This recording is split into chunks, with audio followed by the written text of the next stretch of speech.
नमस्कार, जनता टीवी देख रहे हैं आप। मैं हूं आपके साथ मंत्र बाठी। बुलेटिन में बात होगी कुछ अहम खबरों की। उत्तरकाशी के बड़कोट में श्रीमद् भगवत कथा आयोजित की गई, जहां मुख्यमंत्री पुष्कर सिंह धामी ने शिरकत कर पूजा अर्चना की और प्रदेश की सुख समृद्धि की कामना की। इस दौरान सीएम ने सनातन संस्कृति और आध्यात्मिक परंपराओं के महत्व पर जोर दिया। सुनिए उन्होंने क्या कुछ कहा। मैंने भी देखा उन्होंने किस प्रकार से अपने बच्चों का लालन पालन किया, किस तरह से मनबीर जी को बहुत सहायता, जीवन में साथ चलना मैंने नजदीक से देखा, क्योंकि ये पार्टी का काम करते थे।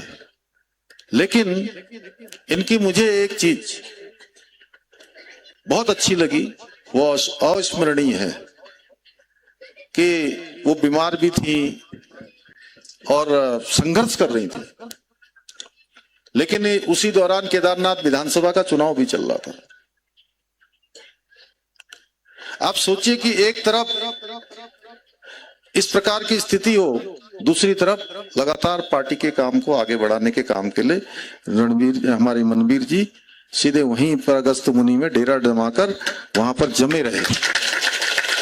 और भी कई मोर्चों पर, जैसा आदरणीय निशंक जी ने, भाई साहब ने अभी कहा, जो भी काम इनको पार्टी ने दिया हमेशा बहुत बढ़ चढ़कर भाग लिया और उस काम को अच्छे से अच्छा बनाया। यानी कि अपनी परेशानी कितनी भी हो, कितना भी कष्ट हो, लेकिन पार्टी के लिए, समाज के लिए, लोगों के लिए मैंने देखा है मनबीर हमेशा बढ़ चढ़ के भाग लेता है। अभी भी प्रधान जी के बारे में कह रहा था कि प्रधान जी को जो है, प्रधान जी ने कोई बात करी है, प्रधान जी आप मुझे दे देंगे, यहाँ कोई कुछ बनाना होगा तो उसको बाद में बना देंगे, है ना। अब आज तो भगवत बात करनी है यहाँ पर, आज तो भगवत कृपा लेनी है हम लोगों को, तो इनके ऊपर भगवत कृपा है और इनके माध्यम से हम सबको भी भगवत कृपा प्राप्त हो गई और उमा जी की आत्मा को भी जो है शांति मिलेगी।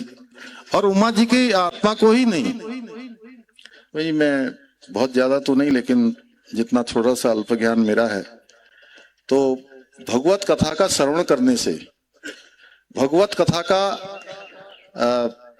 पढ़ने से, उसको जीवन में उतारने से हमारी तो जो विवेक है, बुद्धि है, सब धर्म का मार्ग है, सन्मार्ग है, वो तो हमको मिलता ही मिलता है।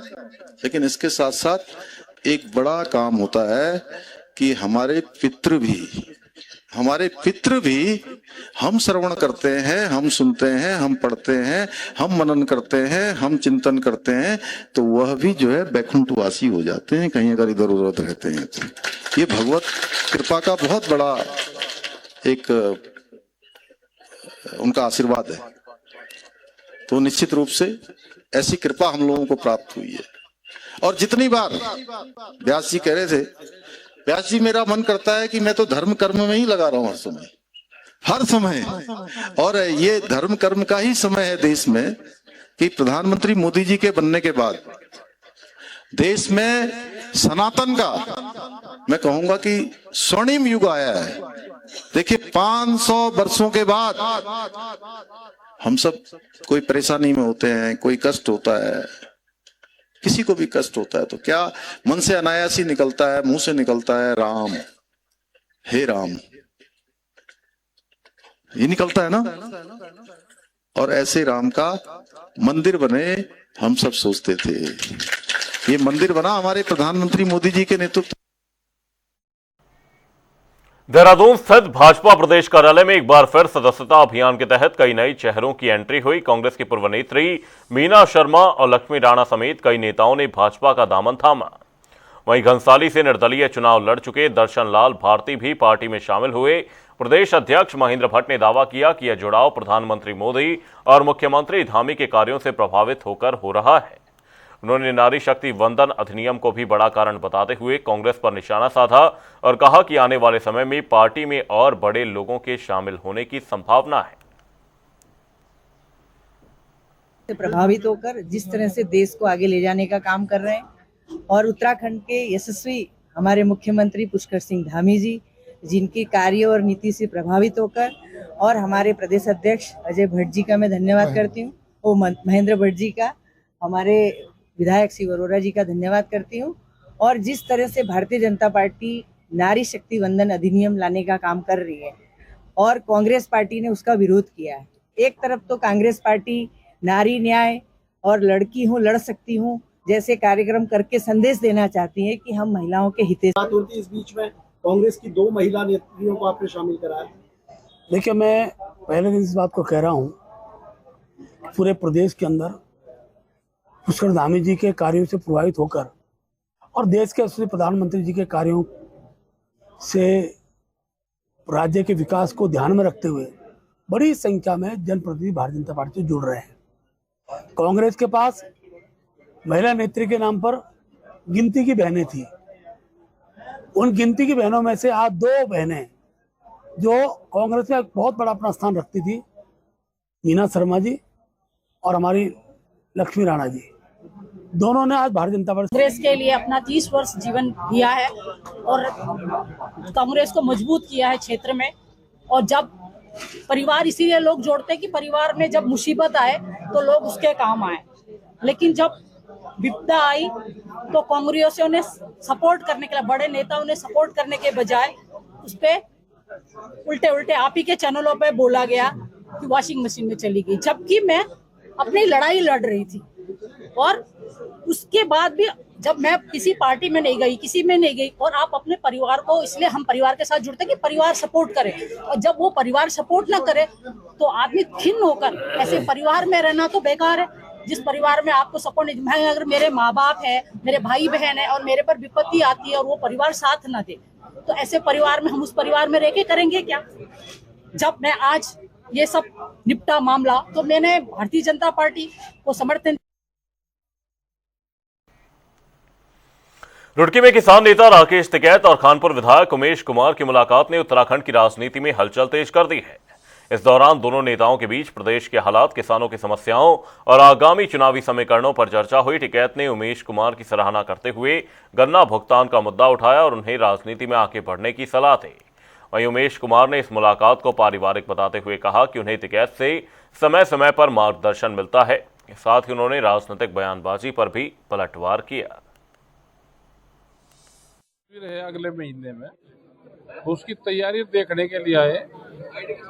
तो यहाँ पे तो उमेश भाई से भी मिले, क्योंकि बहुत दिन बाद में मुलाकात हुई जब एक वो विवाद सा होगा था आपस में। फिर एक देहरादून में एक हत्या हुई एक लड़के की, तो उसके बारे में चर्चा करी यहाँ पे। तो ये है कि उत्तराखंड के बारे में चर्चा करी, यहाँ के किसानों के बारे में चर्चा करी।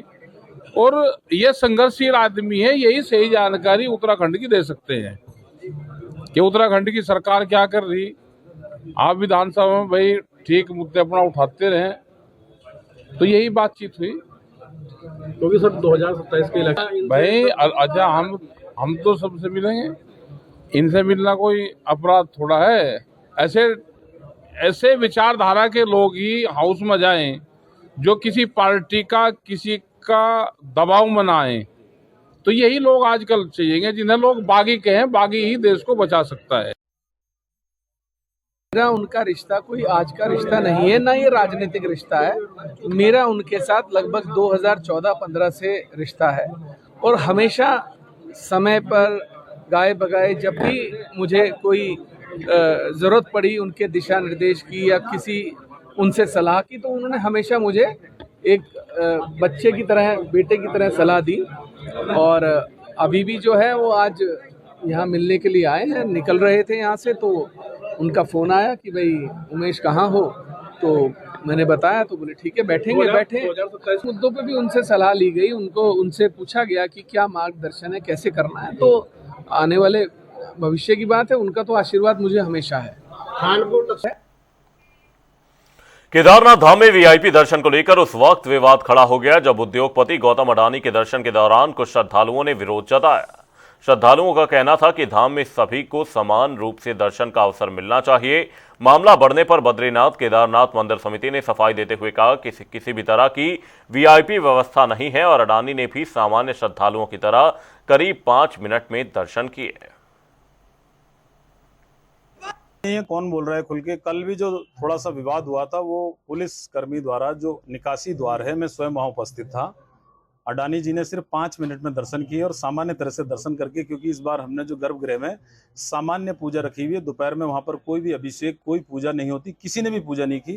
जब माननीय मुख्यमंत्री जी भी पहले दिन वहां पर दर्शन के लिए आए थे बाबा केदार के यहाँ, तो उन्होंने भी 5 मिनट में सिर्फ सामान्य दर्शन हमने किया है कि स्पर्श करके, और सारे तीर्थयात्री वहां पर बाहर निकले, क्योंकि व्यवस्था को लेकर वहां पर और कोई हमारे पास ऐसा मतलब रॉकेट साइंस नहीं है कि क्योंकि तीर्थयात्रियों की संख्या बढ़ रही है और गर्भगृह की संख्या स्थान जो है वो सीमित है, तो वहां पर हमने ये किया था कि दोपहर के समय में जो पूजाएं होती हैं वो सारी पूजाएं हमने रात को कर दी हैं, और सामान्य दर्शन हमें जो आएंगे तीर्थयात्री सिर्फ स्पर्श करके, उसको लेकर सभी तीर्थ पुरोहित, वहां के स्थानीय हक हकूकदारी और सबके साथ ही बातचीत करने के बाद ये निर्णय लिया गया था, और उसी प्रकार से वहां पर दर्शन चल रहे हैं। वीआईपी दर्शन को लेकर कहीं कोई विवाद नहीं है। कल भी जो विवाद था वो गलत विवाद, लोगों के पास में उसकी आपके पास पता नहीं क्या सूचनाएं आई हैं। जो निकासी द्वार पर एक पुलिस, 2 कांस्टेबल और एक पुलिसकर्मी सब इंस्पेक्टर के द्वारा उस निकासी द्वार से कुछ लोगों को वहां पर भेजा जा रहा था, उसको लेकर जब उनको डांट फटकार लगाई गई कि ये निकासी द्वार है, यहाँ से आप दर्शन कैसे करा रहे हैं, उसको लेकर फिर उन्होंने, जब उनको कहा गया तो उन्होंने थोड़ी देर में कुछ ऐसा मिसअंडरस्टैंडिंग वहां पर क्रिएट कर दिया कि अध्यक्ष जी ने कहा कि यहाँ से कोई भी नहीं जाएगा, तो तीर्थ पुरोहितों को भी वहां से जाने नहीं दिया, जबकि तीर्थ पुरोहित वहां से जाते हैं, सिर्फ उनके लिए वो है और बाकी वो निकासी द्वार है। वक्त एक छोटे से ब्रेक का, ब्रेक के उस पार जल्द लौटेंगे।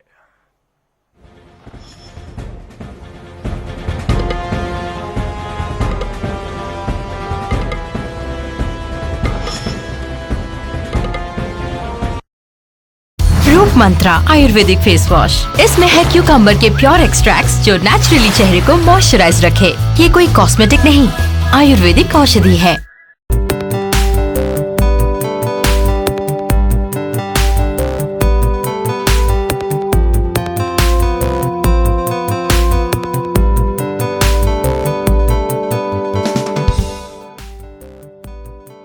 जर्मनी की यूनिवर्सिटी ऑफ बॉन के वैज्ञानिकों ने खुलासा किया है कि सिर्फ 2 दिन तक दलिया खाने से खराब कोलेस्ट्रॉल लगभग 10% घट सकता है और डायबिटीज का खतरा भी कम हो सकता है। अध्ययन में 32 मेटाबॉलिक सिंड्रोम से पीड़ित पुरुष और महिलाओं को शामिल किया। एक समूह को 2 दिन तक रोजाना 3 बार लगभग 300 ग्राम दलिया खाने को कहा गया। नतीजा चौंकाने वाला था। खराब कोलेस्ट्रॉल में गिरावट 6 हफ्ते तक बनी रही। वजन औसतन 2 किलो घटा और ब्लड प्रेशर भी कम हुआ। शोधकर्ताओं का कहना है कि हर 6 हफ्ते में 2 दिन की दलिया डाइट को अपनाकर कोलेस्ट्रॉल को नियंत्रित रखा जा सकता है। स्पेशल डेस्क, जनता टीवी।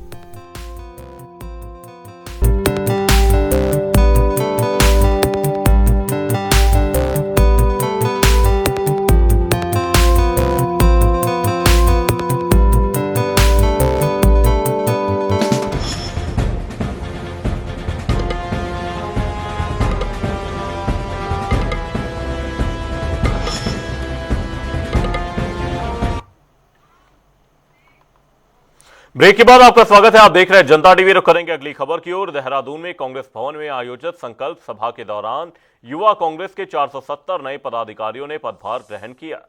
इस मौके पर उदय भानु ने सभी को शपथ दिलाई, जबकि गणेश कोदियाल, हरीश रावत और प्रीतम समेत कई वरिष्ठ नेता मौजूद रहे।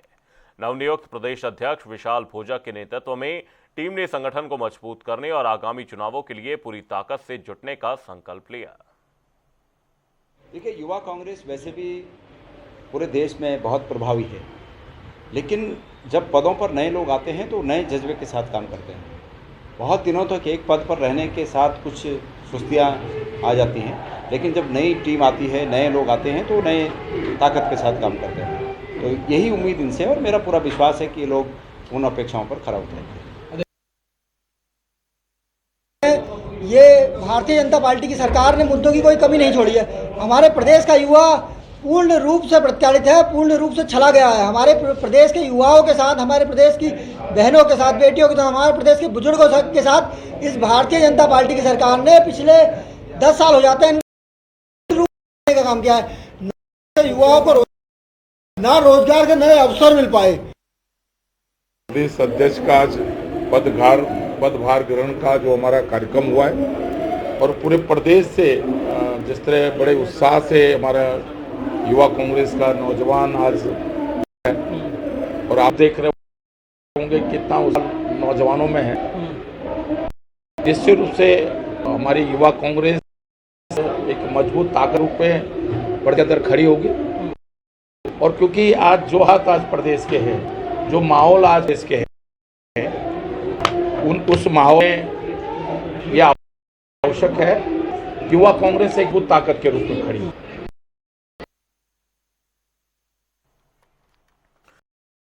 देहरादून में राज्य में सेल ब्रॉडकास्ट सिस्टम के जरिए परीक्षण जारी किया गया। आपको बताएं कि उत्तराखंड राज्य आपदा प्रबंधन प्राधिकरण और राष्ट्रीय आपदा प्रबंधन प्राधिकरण के सहयोग से यह अभ्यास आपदा पूर्व चेतावनी प्रणाली को मजबूत करने के लिए किया गया है।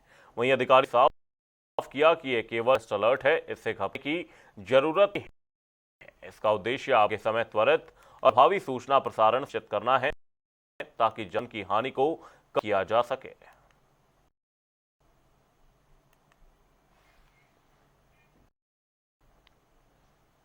हरिद्वार बुग्गावाला क्षेत्र के बंजाला गांव में उस वक्त मात सर गया जब 12 साल के मासूम राम रहीम को मगर ने अपना शिकार बना लिया। बताया जा रहा है बच्चा स्टोन क्रैशर के खेल रहा था, तभी पानी में मगरमच्छ ने उस हमला कर उसे गहरे पानी खींच लिया। वहीं सूचना मिलते ही पुलिस और वन विभाग की टीम मौके पर पहुंची और चले रेस्क्यू के बाद मगर को पकड़ लिया गया। साथ ही बच्चे का शव भी बरामद किया गया।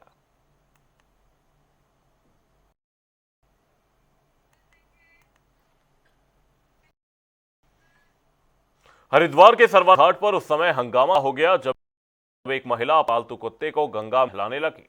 घर पर मौजूद लोगों ने इसका विरोध, तो महिला उनसे बहस करने लगी, जिससे माहौल तनावपूर्ण हो गया। हालांकि इस करती देख परिजनों ने महिला को समझाया और वह कुत्ते लेकर वहां से चली गई। घटना का वीडियो सोशल मीडिया पर वायरल होने के लोग गंगा की गरिमा बनाने और ऐसे मामलों पर सख्त कार्रवाई की मांग रहे हैं। चूंकि गंगा साक्षात देवी, वहां विभिन्न लोग अपनी आस्था के तहत अपने पूजा कर्म करते हैं। विभिन्न सनातन धर्मियों के पूजा कर्म में गंगा जल का प्रयोग किया जाता है। इस प्रकार कुत्ते को नहलाना के को इस प्रकार की जबरदस्ती वहां लोगों को रोकने के बाद उनसे झगड़ा, ये इतनी बड़ी अनभिज्ञता है कि वो सनातन धर्म में होकर केवल और जीव प्रति प्रेम की तो बात करें, लेकिन सनातन धर्म की 7 विषयों को नहीं जानते। ये बेवकूफी है, ये जबरन, जिसे कहें कि भावनात्मक हो, आस्था प्रति गलत प्रकार की जानकारी हो, ऐसे ही लोग करते हैं, अधूरा ज्ञान कहते हैं। उस कारण इस प्रकार के लोग करते हैं। चार धाम यात्रा की छुट्टियों के चलते देहरादून, ऋषिकेश और मसूरी में ट्रकों की भारी भीड़ उमड़ रही है, जिससे ट्रैफिक व्यवस्था को लेकर प्रशासन अलर्ट हो गया है। अब प्रवर्तन अनीता चम ने बताया कि प्रमुख मार्गों पर चेक पोस्ट और एनफोर्समेंट स्क्वाड तैनात किए गए हैं ताकि यातायात सुचारू बना रहे। वहीं पर जाम से निपटने के लिए मसूरी रूट पर बाइक्स तैनात कर सख्त कार्रवाई के निर्देश दिए गए हैं। है वो देहरादून ऋषिकेश में बहुत बढ़ गया है और ऋषिकेश में तो हमारा रेड दल है ही। इसके साथ हमारी जो चेक है, एक विशेष चेक पोस्ट हमने सत्यनारायण में लगी है और साथ ही हरिद्वार और ऋषिकेश बीच में भी हमारा एक हम डेप्यूट कर रहे हैं। नाइट के लिए तो किया ही है, तो डे आवर्स के लिए भी हमारा कोशिश रहेगा कि वहाँ पर भी हम एनफोर्समेंट स्क्वाड रहे हरिद्वार और ऋषिकेश के बीच में, और जिससे जो उस तरह की गाड़ियाँ चलती हैं, जैसे प्राइवेट व्हीकल्स अगर कॉमर्शियल पर्पस चलते हैं तो उन्हें हम कंट्रोल कर सकें। इसके अतिरिक्त वहाँ हमारा ANPR कैमरा, जिसकी हेल्प से भी ओवरस्पीडिंग को हम कंट्रोल करेंगे और इस तरह के चालान हम इशू देंगे। मसूरी रूट के लिए यहाँ पर जो विशेष टिक आता है वो शहर से धारा राजपुर रोड से आता है। बुथाल गेट में हमारा यात्रा पोस्ट है, साथ ही हमारा ANPR कैमरा लगा हुआ है। इसके साथ ही ट्रैफिक कंट्रोल को करने के लिए मसूरी में शटल सर्विसेज चलती है और वो चली। हरिद्वार में आगामी कुंभ की तैयारियां अब तेज होती हुई आ रही हैं, जहां मेलाधिकारी ने शहर के विभिन्न क्षेत्रों का पैदल निरीक्षण कर व्यवस्था का जायजा लिया। उन्होंने अधिकारियों को सख्त निर्देश दिए कि सभी प्रस्तावित समयबद्ध तरीके से पूरे जाएं और कुंभ में स्वच्छता, सुगमता, सुरक्षा सुनिश्चित की जाए। इस दौरान उन्होंने व्यापारियों और श्रद्धालुओं से बात कर फीडबैक लिया। मनसा देवी पैदल मार्ग और मंदिर परिसर के सौंदर्यीकरण कार्यों को प्राथमिकता देने के निर्देश दिए ताकि कुंभ मेला भव्य और सुव्यवस्थित तरीके से आयोजित सके। आज मेरे जो शहर की जो मैदान है वहाँ पे जो गलियाँ हैं उनका निरीक्षण किया गया, उनमें देखा कि क्या क्या कार्य हमारा कराया जा सकते हैं और उससे बातचीत भी की गई। और जो लोकल लोग थे, जो स्टेटस उनसे बात गई। साथ ही साथ मंशा देवी मंदिर का रूट है वो भी हमने देखा। इसके अलावा बाकी जो इंटरनल है उनको भी आज हमने देखी, उनमें क्या क्या काम हम करते हैं एप्लीकेशन के, उनका जो सुधारी कोई सुधारण होना है उसका, बाकी काम हमने। मसले पर्यटन सीजन शुरू होते नगरपालिका ने मॉल रोड की यातायात व्यवस्था को लेकर सख्ती बरती है। बैरियर पर सघन चेक अभियान चलाकर स्पष्ट निर्देश जारी किए गए हैं कि तय समय के बाद किसी भी को प्रवेश नहीं मिलेगा। 5 बजे के बाद पूरा प्रतिबंध रहेगा, जबकि लोगों को सीमित छूट दी गई है। प्रशासन जल्द स्कैनर और ऑनलाइन भुगतान सुविधा शुरू करने की तैयारी में है ताकि पर्यटकों को राहत मिल सके। नियमों के उल्लंघन पर कार्रवाई के साथ मॉल रोड व्यवस्थित और सुंदर बनाने की दिशा में लगातार कदम उठाए जा रहे हैं।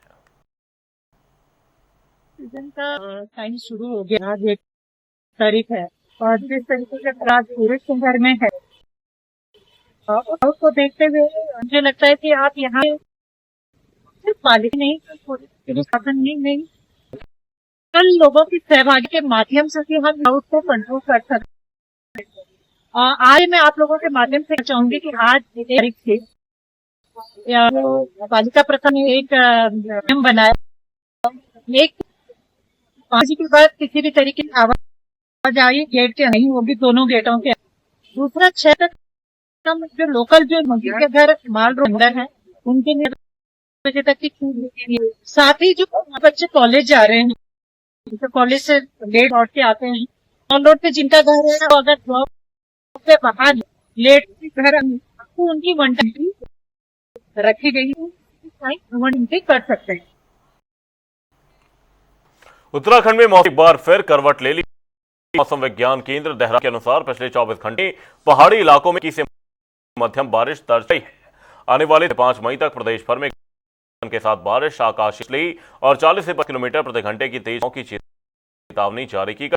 देहरादून, हरिद्वार, पौड़ी, नैनीताल, पावत और उधमसिंह में ओलावृष्टि को लेकर ऑरेंज अलर्ट घोषित किया है। हालांकि 6 मई के बाद मौसम में कुछ सुधार की संभावना है, लेकिन हाल तापमान सामान्य से नीचे बना रहेगा।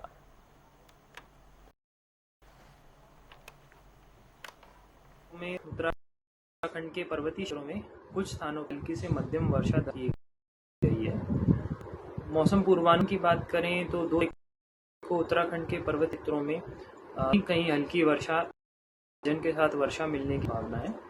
3 तारीख को उत्तराखंड के पर्वतीय क्षेत्रों में अनेक स्थानों पर, जबकि मैदानी क्षेत्रों में कुछ स्थानों पर हल्की से मध्यम वर्षा हो सकती है। 4 तारीख को उत्तराखंड के अनेक स्थानों पर मैदानी और पर्वतीय क्षेत्रों पर हल्की से मध्यम वर्षा मिलने की संभावना है। 5 तारीख को उत्तराखंड के पर्वतीय क्षेत्रों में अनेक स्थानों पर और मैदानी क्षेत्रों में कुछ स्थानों पर हल्की से मध्यम वर्षा सकती है। तारीख से एक्टिविटी थोड़ी कम जाएगी, लेकिन उत्तराखंड के पर्वतीय क्षेत्रों में विशेषकर स्थानों पर हल्की मध्यम वर्षा व 1 दिन और 6, 7, 8 मिलने की संभावना है।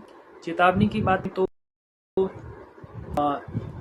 3 तारीख को उत्तराखंड के पर्वतीय क्षेत्र और मैदानी क्षेत्र वहाँ पर कहीं गर्जन के साथ वर्षा, आकाशीय बिजली और तेज झोंकेदार हवाएं की संभावना है, जिनकी 40 से 50 किलोमीटर घंटा तक हो सकती है। हरिद्वार के क्षेत्र में पुलिस ने ऑपरेशन रिकवरी के तहत बड़ी सफलता की है। एसएसपी नवनीत सिंह भुल निर्देशन में पुलिस टीम ने की मदद और CIR पोर्टल के 52 गुम और चोरी हुए मोबाइल फोन ट्रेस कर बरामद किए हैं, जिनकी कीमत 36 लाख रुपए बताई गई है। अलग अलग राज्यों में ट्रैक कर मोबाइल वापस लाए गए और उनके मालिकों को सौंपे गए। लंबे समय बाद अपने फोन कर लोगों के चेहरे खिल उठे। पुलिस ने कहा कि ऐसे अभियान आगे भी जारी रहे और लोगों से अपील की कि लावा मोबाइल मिलने पर तुरंत सूचना दें।